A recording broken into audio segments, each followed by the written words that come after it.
Hello everyone, good morning, good afternoon, good evening, depending upon when you are watching this video. In the earlier session of income tax classes, we have discussed about section 5 and section 6 as part of residential status chapter, though section 5 in detail will be discussed later. We started with section 6, which determines the residential status of various types of SSEs, including individual HUF, firm, LLP, AOP, BOI, company, etc. In that, particularly, we discussed about individuals, how to determine the residential status of individuals. Of course, prior to that, we have identified what are the possible residential statuses of different types of SSEs. Particularly for individuals and HUF, there are three types of possible residential statuses. One is ROR, the other one is RNOR, and the third one is NR, that is non-resident. And for all other type of SSEs, there are only two possible residential statuses that are going to be only either resident or non-resident. Whereas in case of individuals HUF, ROR or NOR is possible. In case of other types of SSEs, only resident or non-resident is possible. So, non-resident is common in both, but once an individual or HUF is a resident, we cannot stop there. We have to continue to determine whether that SSE is ordinarily resident or not ordinarily resident. And after that, we discussed about section 6, subsection 1, which talks about the determination of residential status of individuals, which has to be determined on the basis of the following conditions. For convenience purpose, we can call them basic conditions, which will tell us whether a particular individual is a resident or not. Only to the extent whether a person is resident or not, these basic conditions will tell us. And what are these conditions? Condition number 1 in that, and that is going to be, if a person is within India, or we can say a person has stayed in India for a period of 182 days or more, then such person can be called as a resident. Same way, if that person is in India in the previous year at least for 60 days, and the same person is in India during the period of 4 years, immediately preceding the previous year for a total period of 365 days, then such individual can be called as resident. And if any one of these conditions is satisfied, that is enough for any individual to be called as resident. But one point we have to keep in mind, if an individual is resident, that is not the end of determination of residential status of that individual. Resident is not a residential status for an individual. We have to specify whether that individual is ROR or RNOR. So, just saying resident will not help well. However, in order to know whether he is ROR or RNOR, first he should be resident. So, prima facie we have to check these conditions. That is why we can call these conditions as basic conditions. So, if any one of these conditions is satisfied, then a person is called, an individual is called as a resident. And of course, we have seen some of the special points also, particularly to be noted, because in this case, the India includes territorial waters of India, and there is no necessity that the stay has to be continuous. and there is no necessity that it has to be at the same place also. So the place does not matter, as well as the continuity of the stay also does not matter, as long as the number of days of stay in India in the previous year is either 182 days, or the number of days of stay in India is at least 60 days, and the number of days of stay in India is at least 365 days in a period of overall 4 years immediately preceding the previous year. No need for any of these things, whether it is for 182 or for 60 or for 365, to be continuous. There is no such necessity. But while calculating the same number of days, 182 or 60 or 365, we have to include both the date of departure as well as the date of arrival. So the date of departure and the date of arrival have to be included while calculating the number of days of stay in India. So that is one point to be noted for normal circumstances. However, another point also to be noted is this residential status is completely different from citizenship. This has nothing to do with citizenship. So citizenship is different. Residential status is different. And we already discussed about what are the differences between these two. Citizenship is permanent, long-term, whereas residential status changes are possible to change every year. These are the basic aspects in relation to residential status, and determination of residential status of individuals starts with checking of these two conditions, and if any one of these conditions is satisfied, an individual is called as resident. If none of these two conditions is satisfied, then such individual is called as non-resident. That is the general condition checking. However, also we discussed about some of the exceptions to this condition checking, where in the following cases, the condition number 2 is not at all applicable. Means in the following cases, somebody will be a resident only and only if that person stays in India for a period of at least 182 days. Otherwise, that person will not be called as a resident at all. Automatically, he becomes a non-resident, but not for everybody, only for exceptional circumstances. And what are those exceptional circumstances? Particularly an Indian citizen who leaves India during the relevant previous year, naturally during our previous year, as what? As a member of crew of an Indian ship. That is one category of persons who are in the exceptional category. Indian citizen leaving India during the relevant previous year as a member of crew of Indian ship is one exceptional category. If that is the case, for such person, 182 days has to be only calculated. The second condition of 60 days and 365 days in past 4 years does not apply. Same way, if any Indian citizen leaves India for the purpose of employment outside India, these two are different cases. One is Indian citizen leaving India as a member of crew of Indian ship. That is one category of person. There is another category of persons, Indian citizen leaving India for the purpose of employment outside India. Even for that also, exception will apply, which means such person will be resident only if he stays in India for a period of 182 days or more in the previous year. That's all.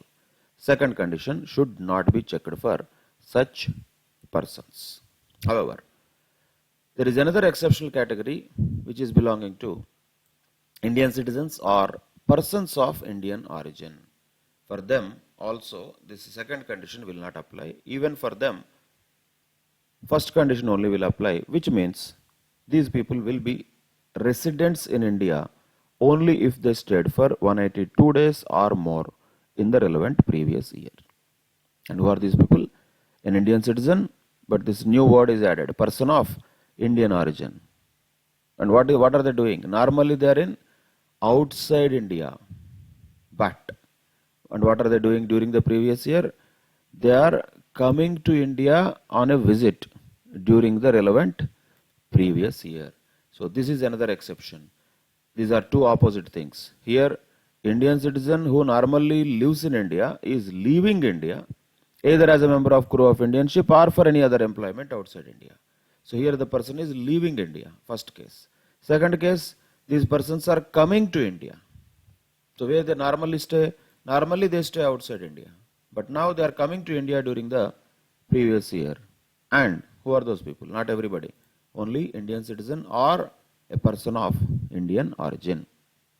Then these people also will have exceptional application of conditions, which means second condition will not apply for them. Only first basic condition will apply for both these exceptional categories. This is a very important point to remember, and in any question we should identify whether the SSC in question is falling under normal category or exceptional category. Of course, within the exceptional category there is one more additional point to be noted, particularly for those people who are Indian citizens and leaving India on an eligible voyage, and they are going in a ship which is outbound ship leaving India. In that case, how to calculate residential status? Practically, if these things are all not clarified, when a person stays in the territorial waters also, he will be considered as if he has been staying in India. But because these provisions are clearly made about continuous discharge certificate, the moment anybody enters their name into the continuous discharge certificate, automatically it is as good as they have exited from India. Means that is the time when such person is not deemed to be in India. Though really he might be in the ship, though that ship might be really still docked at the port or maybe in the territorial waters, that all things does not matter. However, don't even worry about continuous discharge certificate and all these things for others. These are all for whom? Not for anybody. Only for individual who is a citizen of India only. That's all. Only for them this continuous discharge certificate will be relevant. For all others, we don't care about it. All other rules normally which are applicable, those will apply. So, for individuals who are citizens of India and a member of crew of any ship here, which is going for an eligible voyage, then the way calculations will be done is like this. The date entered into the continuous discharge certificate, from that date till the date of signing off by that particular person in the continuous discharge certificate, these two dates should be inclusive, and from this date to this date, whatever the period of number of days is there, that should be excluded from the period of number of days of stay in India. Means the moment a person has entered their name within the continuous discharge certificate, it is as good as that person has left India. The moment a person has signed off, means signed out, who has come out, or maybe while coming out of the ship, continuous discharge certificate is signed. It doesn't matter physically whether he is coming in, going out, where is the ship located, all these things we don't care for this particular person who is a citizen of India and a member of crew of a ship which has gone on a eligible voyage. For them, what matters is the documentation. And what is that documentation? That is called continuous discharge certificate. When it is entered, the name of the SSC is entered in the continuous discharge certificate, that day onwards he is deemed to be outside India, and when he is deemed to be back in India after he has signed off from the continuous discharge certificate. He has entered in the continuous discharge certificate by signing off from that ship. Here there is a little difference we need to identify.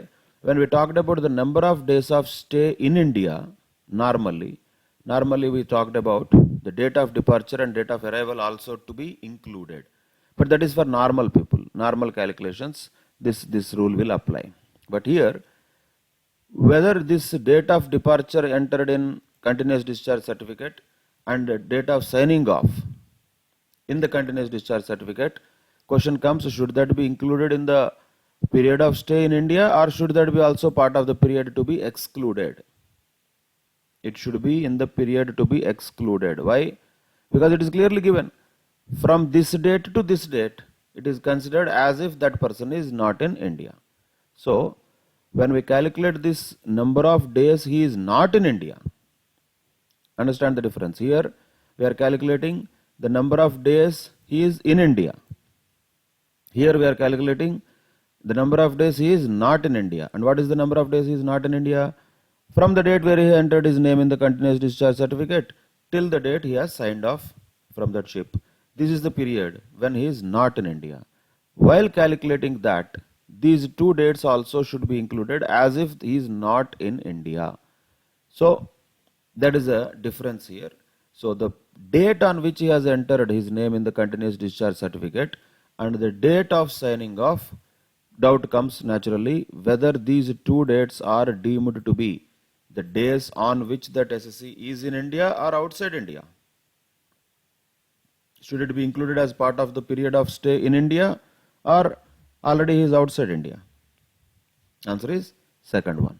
He is outside India because it is clearly mentioned this period has to be excluded from the period of stay in India. So this day also, both the days where the date which has been entered into the continuous discharge certificate and the day of signing off, both are excluded from the total period of stay in India. That is a point to be very well noted. There is a difference between normal calculation. Here we will include the date of arrival and departure to be part of number of days of stay in India.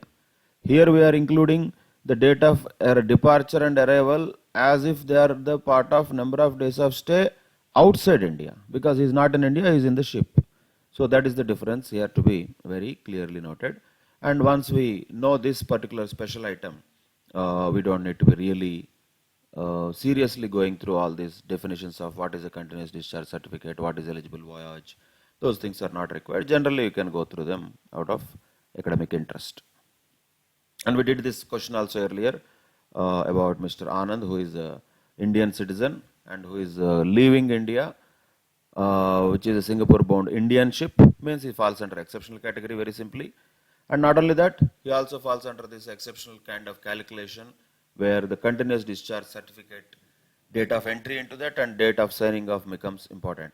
So the dates between these two will be considered as if they are outside India. We calculated that. I hope everybody did this calculation. Don't just watch these things. Just listening to these things, watching these things only will not help. Listening, understanding, interpreting concepts is okay. Understanding provisions is okay. But that is not enough. You need to remember them and you need to calculate them on paper wherever required. So you have to calculate these things. Then only you will understand. 187 days, how did we get?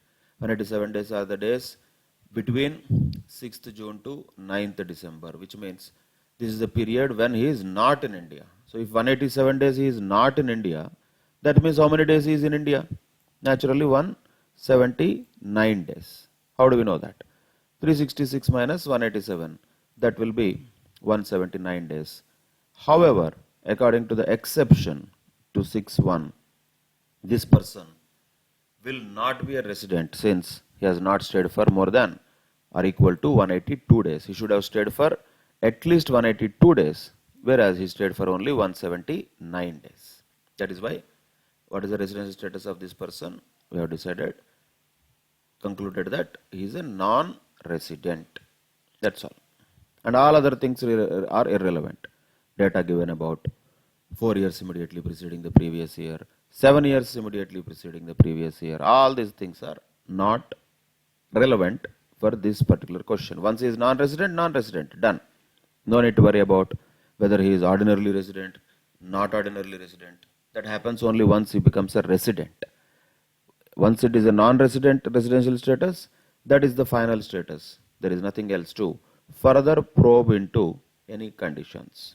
However, if a person is resident, we need to check whether that person is a ordinarily resident or not ordinarily resident. That is an important point to note. That's what we will discuss in today's class also. Whether a person is ordinarily resident or a not ordinarily resident, how do we know that? First of all, we should be very clear, only individuals and HF can have these two types of categories. All other classes of SCs can be either resident or non-resident. There is no other possibility for RNOR, ROR, for other types of people. There is nothing like that for other types of SSCs. So who can be ROR, RNOR? individuals and HUF. Only them, only those people have this possibility of being called as resident and ordinarily resident, or resident but not ordinarily resident. Any other SSC, any other type of SSC has only two possibilities, either resident or non-resident. We know this already. That is one important aspect we discussed in the introductory session itself. Now let us understand, when can we call any person, an individual, as a not ordinarily resident person? When can we call them? So here there are two ways of dealing with it. If you want to define somebody who is a non-resident, we can do that. But the law has defined who is a resident. Who is a resident has been defined like this. If you reverse that, that also becomes who is a non-resident. Just for understanding purposes, I am telling. Let us say a person who has stayed in India for a period of less than 182 days, and not or, and he stayed for less than 60 days during the previous year, then he becomes a non-resident. Quite possible. A person who stayed for less than 182 days during the previous year and who stayed for more than 360 days but less than 365 days in the 4 years immediately preceding the previous year, still he will be a non-resident. But did we define like that? Do we need to define both? Not necessary.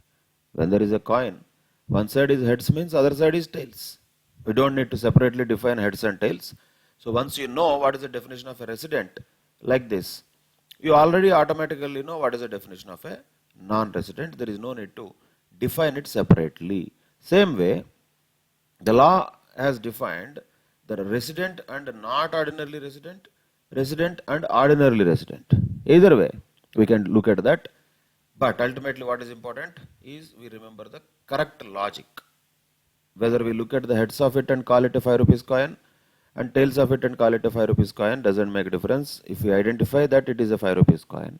Same way, what is the definition of a not ordinarily resident is given here under section 6, subsection 6. You don't need to remember the subsections. The residential status of individuals is all contained in section 6, subsection 1. In general, the residential status of any person is contained in section 6. So whenever you want to refer to section while determining residential status, better to refer to section 6. That's all. That is enough. But legally speaking, what has been defined in the law? One who is a not ordinarily resident means we are talking about RNOR. That has been defined like this. How is it defined? If that person satisfies any one of the conditions, any one. In fact, section 6.1 also asked about satisfying any one of those two conditions. Those two conditions can be called as basic conditions. Now, for RNOR, in order for somebody to become RNOR, he has to satisfy any one of the following conditions specified in section 6, subsection 6. What are those conditions? Let us see one by one. Any one is enough. Any one is enough, not necessarily both. Let us see that. What are those conditions? First condition. If such individual has been non-resident in India, if that individual has been non-resident in India in any 9 out of 10 previous years preceding the relevant previous year. So in the previous year, what is he? Of course he is resident. Then only we are checking whether he is ordinary or not ordinarily resident. In the previous year he is resident. There is no doubt about it. Then only this condition we have to check. Otherwise no need to check. In the previous year he is resident, but 9 out of 10 years immediately preceding the previous year he was non-resident. If that is the case, then such person is called as a not ordinarily resident. When? If he is non-resident in 9 out of 10 previous years immediately preceding the relevant previous year. That is first condition. If that is satisfied, he becomes RNOR automatically. We don't need to check the second condition. But if that is not satisfied, then you have to check the second condition also. Even if that is satisfied also enough, then that person can be still called as not ordinarily resident. And what is the second condition?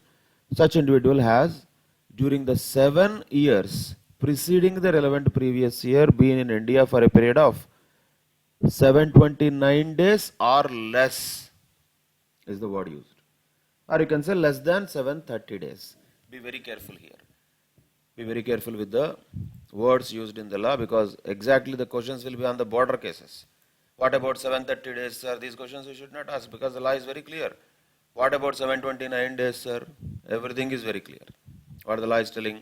A person will be a not ordinarily resident when, if during the 7 years immediately preceding the previous year, the number of days is stay is 729 days or less.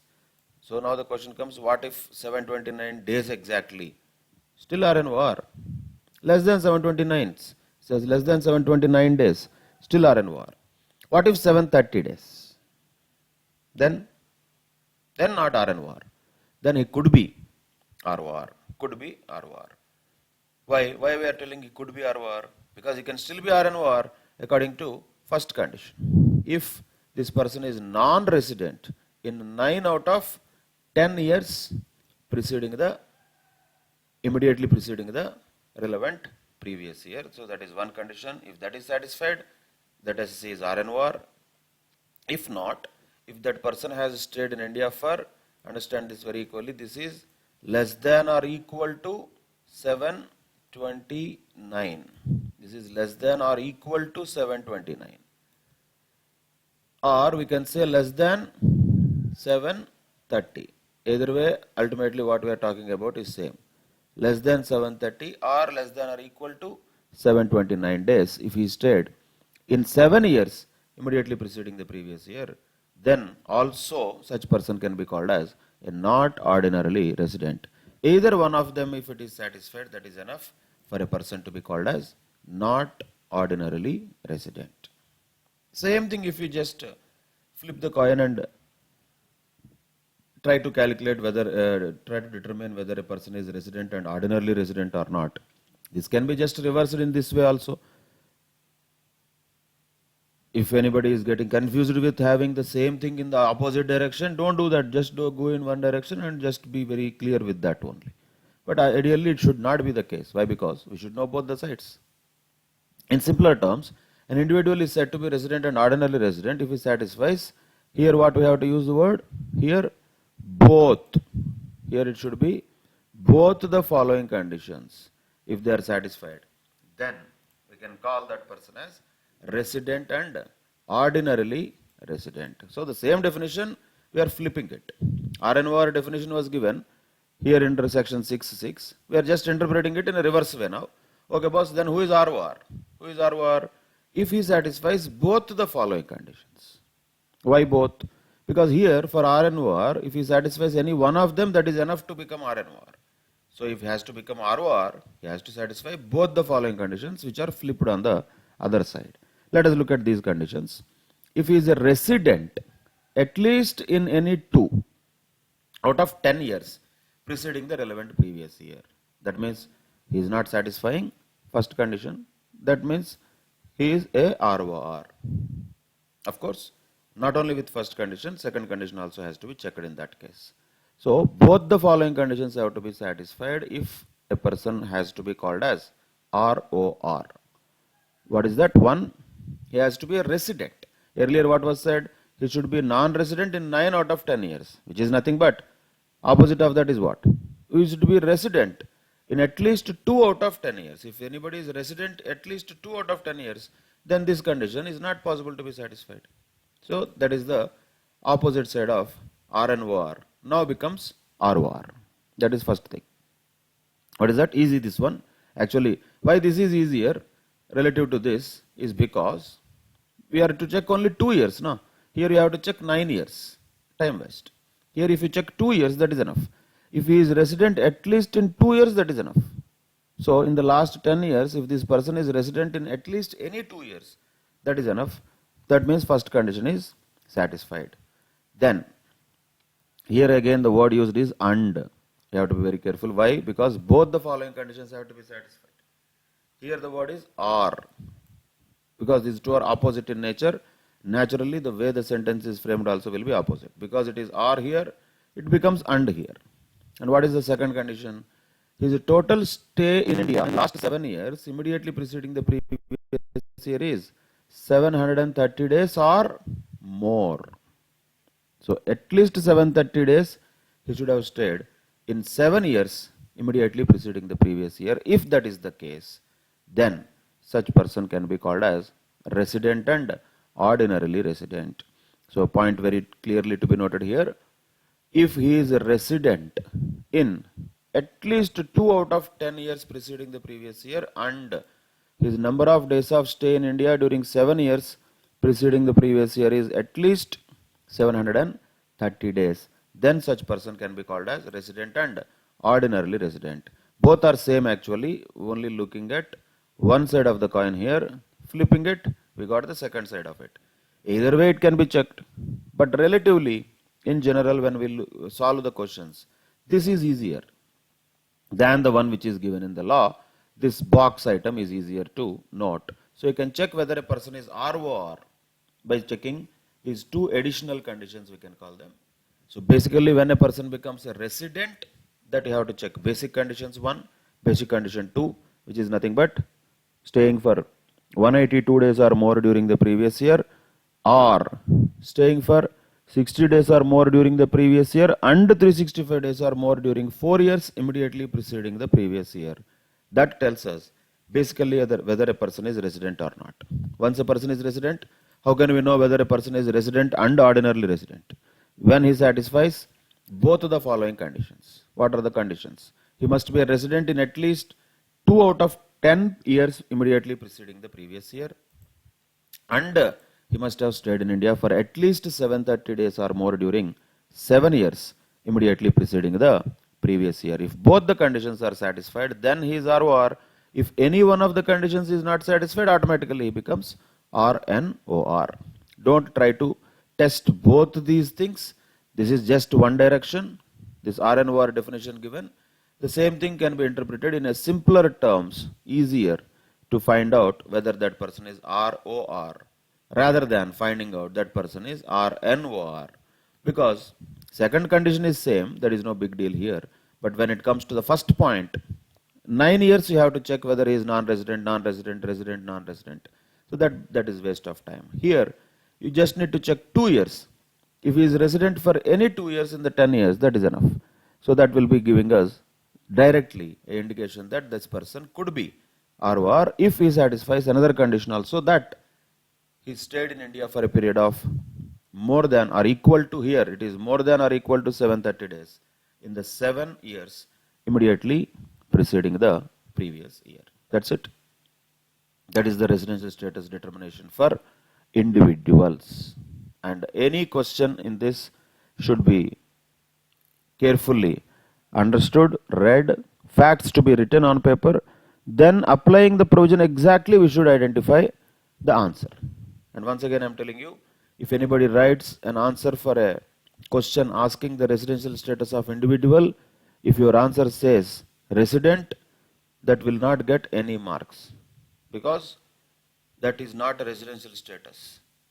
Once an individual is a resident, you should also mention whether he is a ROR or RNOR. That is residential status. Non-resident is okay, because that is a residential status. So there are only 3 residential statuses possible for individuals, not according to what we feel, what we think. There are only 3 possibilities. One is ROR, second one is RNOR, and third one is NR, that is non-resident. So any one of them should be our conclusion. Till we get to conclusion, we cannot stop. We have to look for the data given in the question. Right?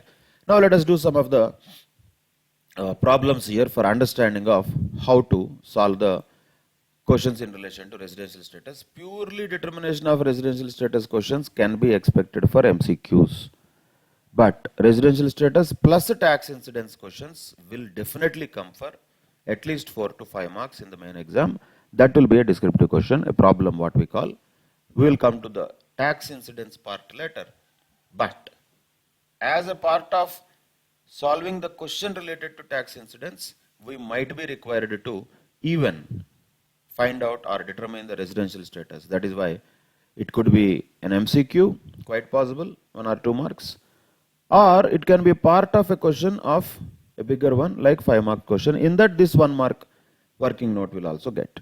So determination of residential status question is guaranteed in the examination. Don't even think whether it will come or not. It will come. It is compulsory. Definitely it will come. Okay, whether it will come as an MCQ or as a part of big question, that we don't know. That we'll have to see in the exam paper. But determination of residential status is very crucial. And as you know already, in the overall process of computation of income of any person, this is the first and foremost step. So naturally it becomes very, very important. So that is practically also important. Even for exam purposes also, determination of residential status is important. Clear? These are the provisions to be very thorough with. Once we are thorough with the provisions, then only we can solve the problems. Now let us solve the problems one by one. What are the illustrations given here? Read the problem carefully. Brett Lee is an Australian cricket player, visits India for 100 days in every financial year. Every financial year, this guy comes to India for 100 days. And he is an Australian citizen. Name tells that. Not necessarily the same Brett Lee, it is an example. And this has been his practice for the past 10 financial years. So not only now, since the past 10 years, every year he is coming for 100 days, 100 days, 100 days like that. Every year he is coming like that since the past 10 financial years. Question is, find out his residential status for the assessment year 2020-21. Simple. Just 2 lines question. It's given that he comes 100 days every year and he has been doing this from the past 10 years. What is his residential status for the assessment year, that is going to be 2021. So this is the question we are talking about. Now how to answer any question in residential status? Simple point is the data whatever is given has to be entered in a proper manner. That is the first and foremost thing. And what is the data given? Year-wise data is not given, but since past 10 years he is doing the same. So let us say in our previous year, that is 2019-20, how many days he would be here? Brett Lee? Definitely he would be here only for 100 days because his practice itself is to be in India for 100 days every year. So every year it is going to be like that only. Then naturally 2018-19 for example, how many days he would be in India? Again 100 days. Prior to that, again 100 days. Prior to that, again 100 days. Like this, since past 10 years almost, this has been his practice since past 10 years, he said. So, just for understanding, you don't need to write every year.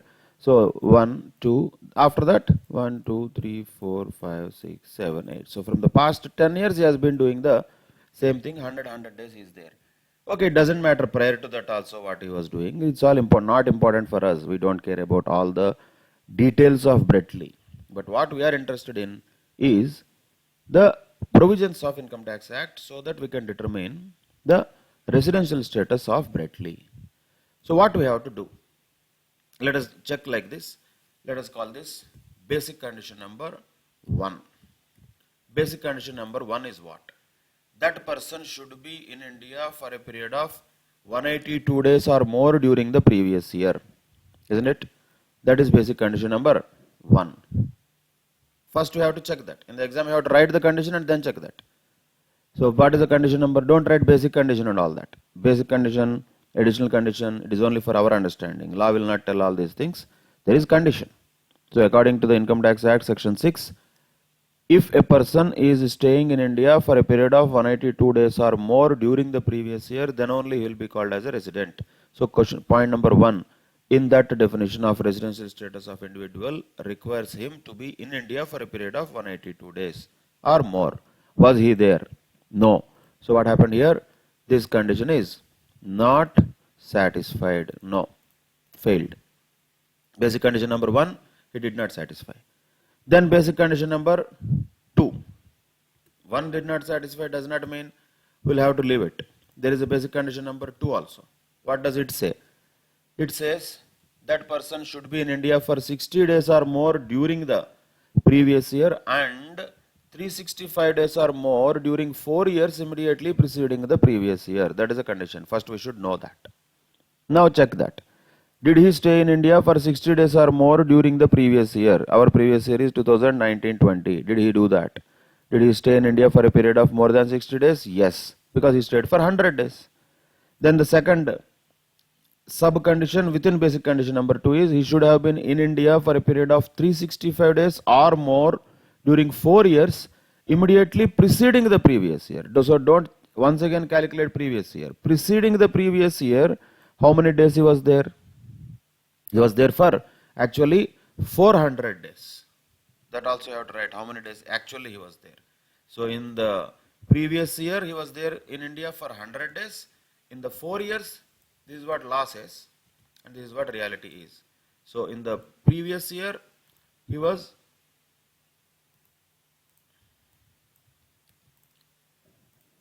here in India for 100 days, whereas in the 4 years immediately preceding the previous year, he was in India for 400 days. Both things are satisfied.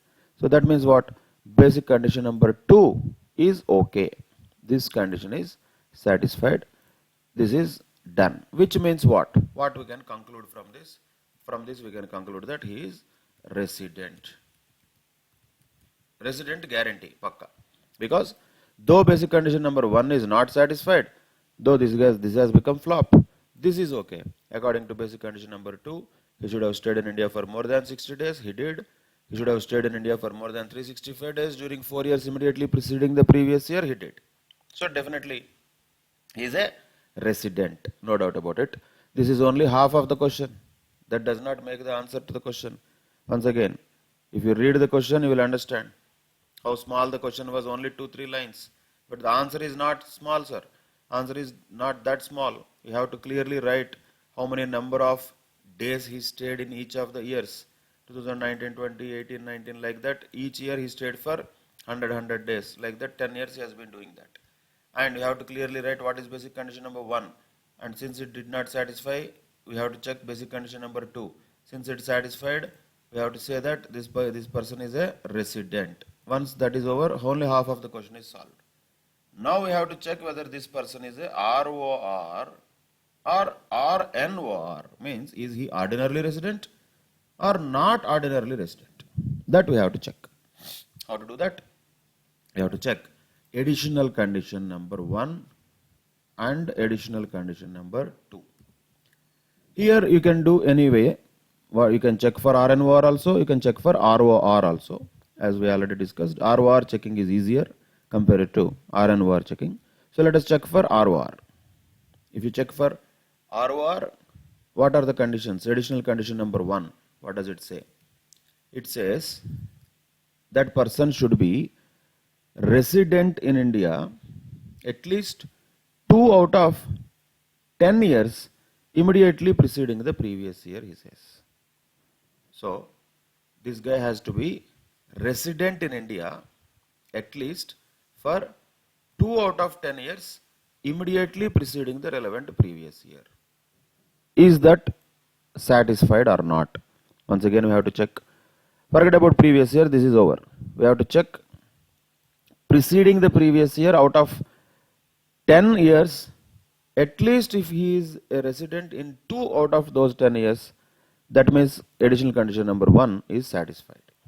Now, let us just take, for example, 2018-19 as a year for which we have to determine residential status. The logic will still be the same, no?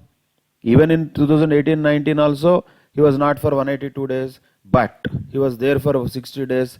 And prior to that also, in the 4 years, he was there for 365 days. So always, in the previous year, 2018-19, he would have been resident. Earlier also, he would have been resident. He would have been resident. He would have been resident.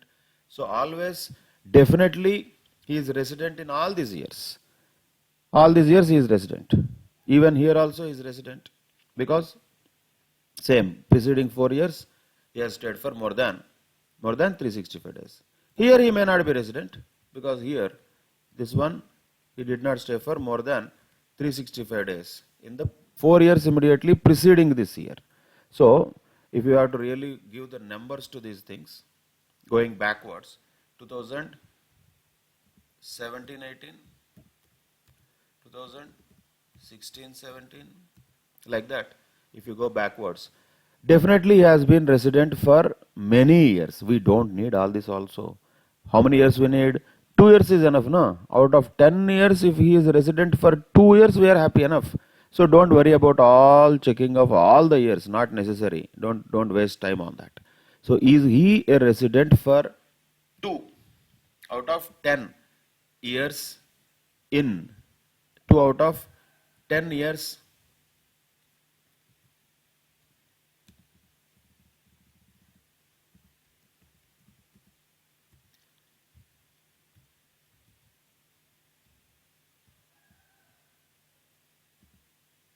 In the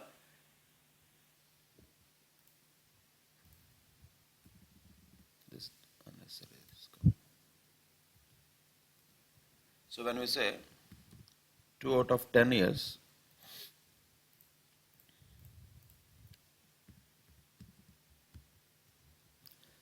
that's okay. So is he satisfying additional condition number 1 or not? 2 out of 10 years, was he resident or not? Answer is yes.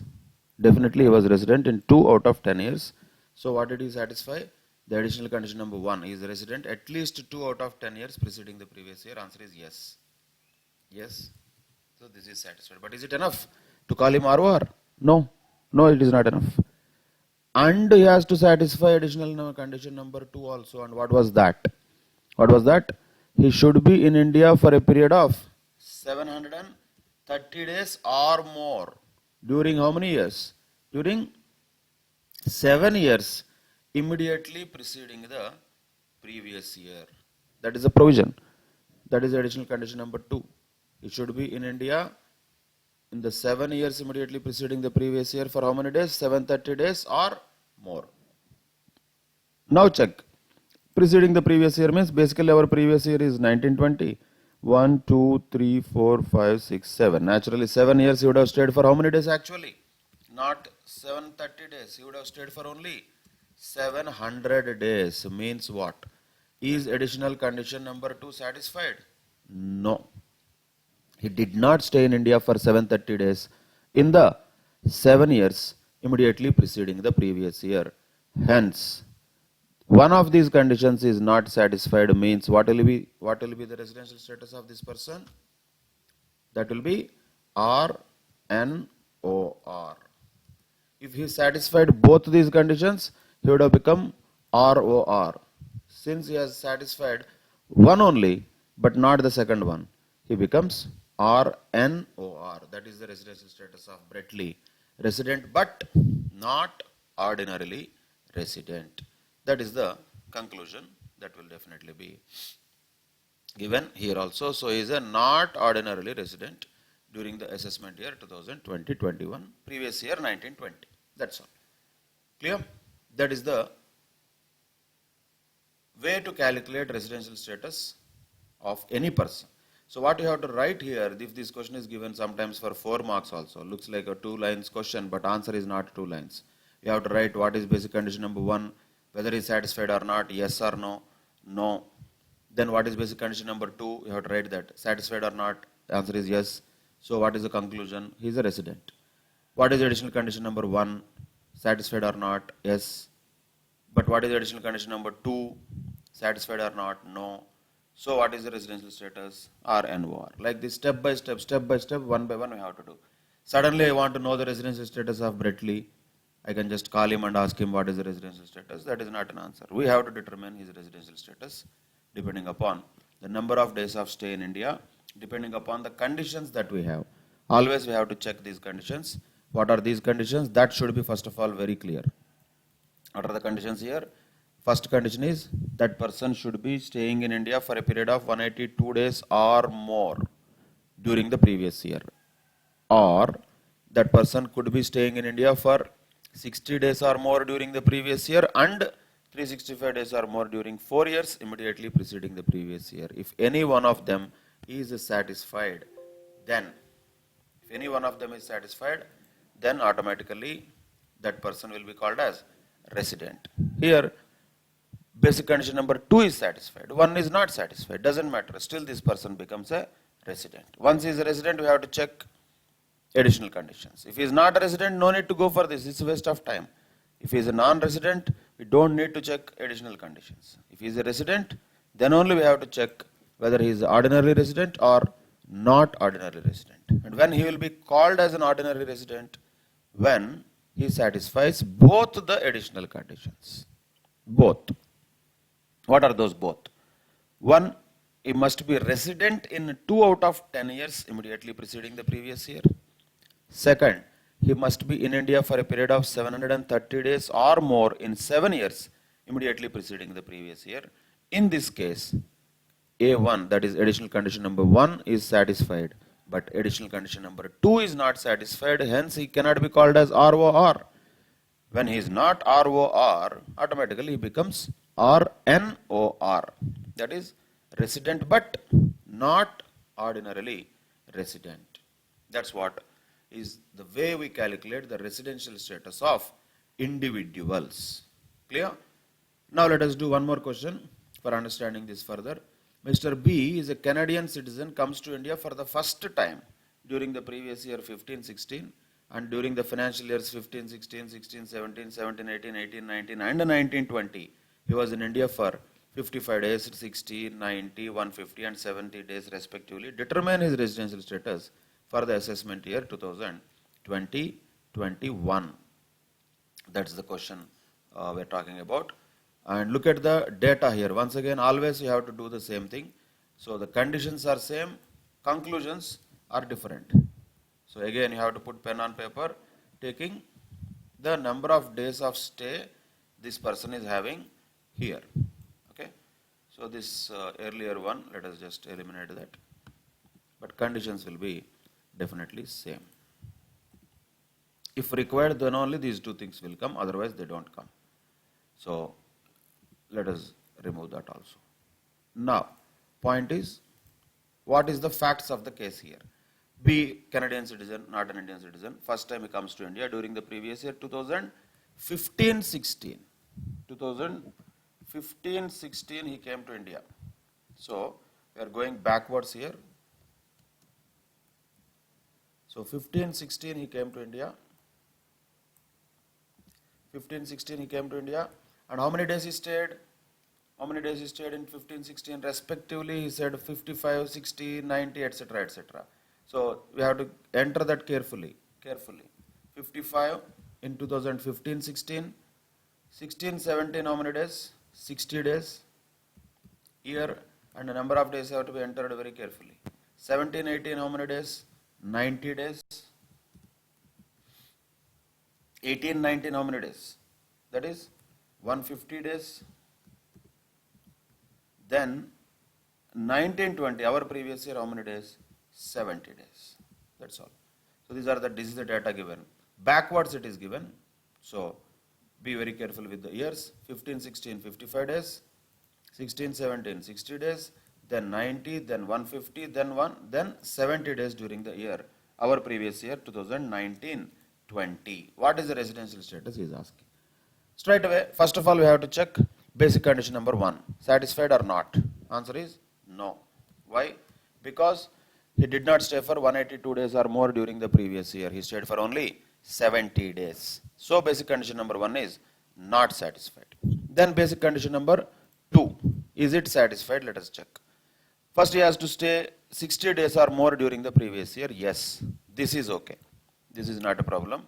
This is satisfied. 60 is okay. But now check whether he stayed for 365 days or more during 4 years immediately preceding the previous year. So take the total of all these 4 years. 150 plus, 90 plus, 60 plus, 55. Taking the total of these 4, we will get only 355 days. We are not taking the total of this one. We are only taking the total of the 4 years immediately preceding the previous year. Right? that comes to 355 only. Means what? It did not satisfy second condition also. When it did not satisfy any of these conditions, naturally, what is the residential status of that person? That becomes non-resident. That is a conclusion. Non-resident is the residential status of Mr. B. Once he is a non-resident, we don't need to check additional conditions at all. There is no need of that. So finally, what is the answer? All these things are just given as calculation purposes, how to approach solving a question, go through that very carefully, and what is the final conclusion here? And this person is a non-resident. That is the residential status of Mr. B. That's it. That is about residential status of individuals. Very important one. You need to remember the provisions well, how to calculate or how to determine whether basic conditions are satisfied or not, how to determine whether the additional conditions are satisfied or not. Both of them have to be very clearly remembered and applied well while solving these questions. And in the next class, we'll continue the discussion in relation to the determination of residential status of HUF and other types of SSEs. Actually, the determination of residential status of individual is the key point. In fact, many problems will come from this only. All the determination of other things are not to be actually involving any calculations. Those are all mostly litigating things. Anyway, we cannot do any solution, or we cannot give any solution to litigations in the classrooms. So those things will be more generic in nature, not any computational oriented. HUF has a little bit of computation. It has a little bit of a twist point also. So HUF could be also a point which can be tested in the exam. But in general, what is tested in the examinations is the residential status of individuals. Of course, once again, computation of tax liability of all SSEs is important, no doubt. But what is most important in that? Computation of tax liability of individuals. Same way, determination of residential status of all SSEs is important, no doubt about that. We have to know all of that. Within that, which is most important? Determination of residential status of individuals, which we have completed. For determining residential status of individuals, we need to check two basic conditions and two additional conditions. If any one of the basic conditions is satisfied, he is resident. If both the additional conditions are satisfied, then he is ROR. So that is what you have to remember and apply in the questions wherever required. With that, we can conclude today's session. And in the next session, we will continue with the determination of residential status of other types of SSEs. Till then, take care. Bye-bye. Thank you very much.